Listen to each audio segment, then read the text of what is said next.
The Indian coffee house নামটা শুনলেই মনে পড়ে যায় মান্না দের সেই বিখ্যাত গানের কথা। প্রায় 100 বছরেরও বেশি পুরনো এই কফি হাউস হয়ে উঠেছিল মান্না দে থেকে শুরু করে সত্যজিৎ রায়, অমর্ত্য সেন, মৃণাল সেন সহ আরও অনেক নামকরা শিল্পীদের প্রধান আড্ডাস্থল।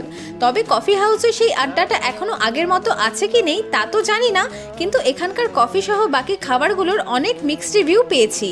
তাই আজকে নিজেই চলে এলাম একবার ট্রাই করে দেখতে। প্রথমে অর্ডার করে নিয়েছিলাম 1 কাপ কফি আর তার সাথে অনিয়ন পাকোড়া, যেটার কিছুই না, যা সোজা বাংলা এটাকে পেঁয়াজি বলি।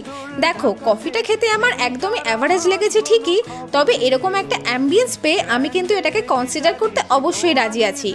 এরপরে আমি নিয়েছিলাম 1 পিস মাটন কবিরাজি, যেটার টেস্ট আমার মোটামুটি ঠিকঠাকই লেগেছে। তবে সত্যি বলছি, ভেজ চাউমিনটা কিন্তু এখানকার মাস্ট ট্রাই আইটেম। ওভারঅল খাবারগুলো একটু ওভার প্রাইসড হলেও পুরোনো দিনের একটু নস্টালজিক ফিলের সাথে আজকে সন্ধেটা বেশ ভালোই কাটলো।